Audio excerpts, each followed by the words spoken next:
com a função social, a alíquota máxima do IPTU, anotem, a alíquota máxima do IPTU será de 15%.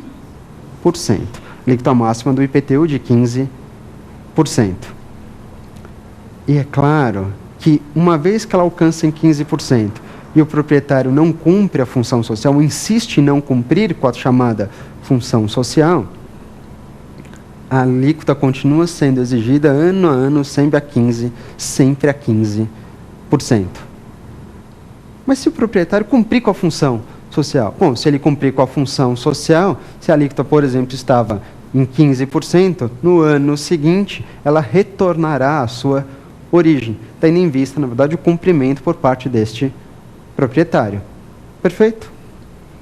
Além disso, você não pode esquecer, o Estatuto da Cidade traz um dado, eu diria, no mínimo, curioso, onde o Estatuto da Cidade informa que essa alíquota de um ano para o outro, ela não pode mais do que dobrar.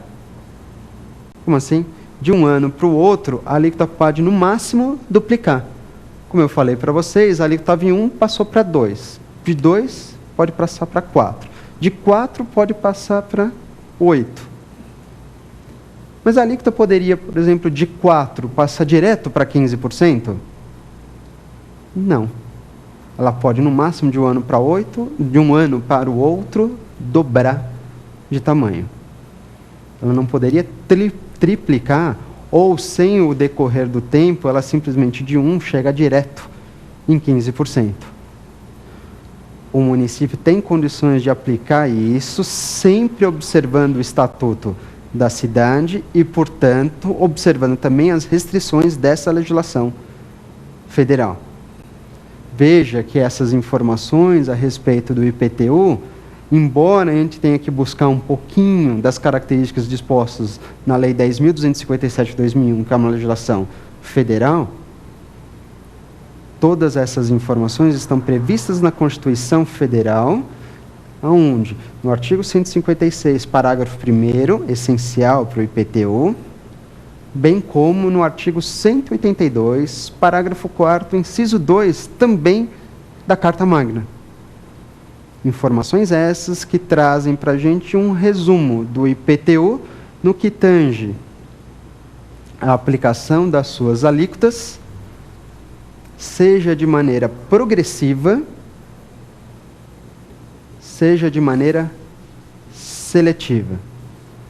Ou seja, finalizando no que tange ao IPTU, você pode ter nuances de alíquotas, mudanças de alíquotas, de acordo com a função social da propriedade, de acordo com o valor venal do imóvel, ou ainda de acordo com o uso ou a localização do imóvel.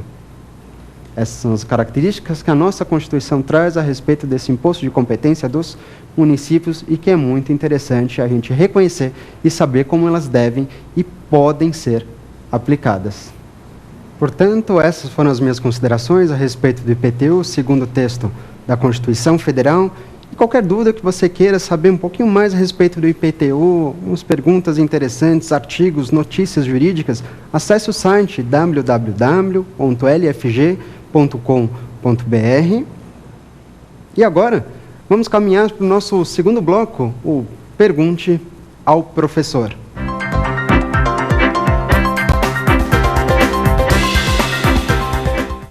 Voltamos no nosso segundo bloco, onde eu responderei então perguntas e dúvidas por alunos e por interessados no tema a respeito do IPTU. Lembrando, se você tiver mais alguma dúvida, não se esqueça, mande ela para a gente no e-mail provafinal@lfg.com.br. Portanto, vamos para a nossa primeira pergunta.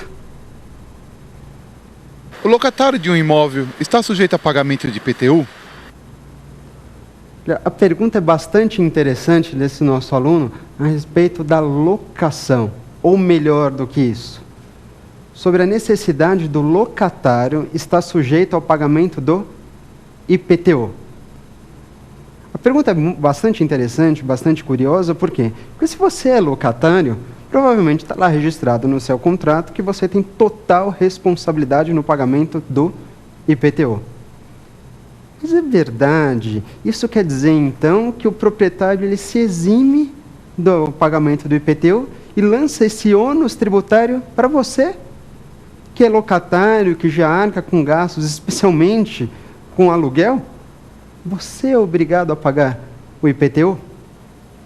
Lembre do seguinte, o contribuinte do IPTU, segundo a legislação competente, o contribuinte do IPTU é o proprietário do imóvel situado em zona urbana. O contribuinte é o proprietário. Entretanto, através do contrato de locação entre as partes, né, entre o proprietário e o locatário, como eu falei para vocês, a responsabilidade acaba sendo transferida para o locatário. Mas e se o locatário deixar de pagar o IPTU? Se o locatário deixar de pagar o IPTU, quem será que é obrigado a pagar esse imposto, neste caso, para a prefeitura, para o município? Como eu disse para vocês, a responsabilidade é do contribuinte, ou seja, do proprietário. Mas espera um pouquinho, não estava disposto no contrato que era o locatário que tinha que arcar com esse ônus?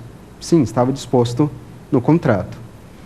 Entretanto, se o proprietário se valer desse contrato, levar até o fisco, levar até a Fazenda Pública Municipal, mostrando que existe uma cláusula, dizendo que neste caso a responsabilidade pelo pagamento do IPTU caiu, ou repercutiu no locatário, esse contrato perante o fisco não vale absolutamente nada. Espera aí, como é? Que história é essa? O que eu estou informando para vocês é algo que está disposto no CTN, no artigo 123. Artigo esse que informa a respeito das convenções particulares, dos acordos, dos contratos.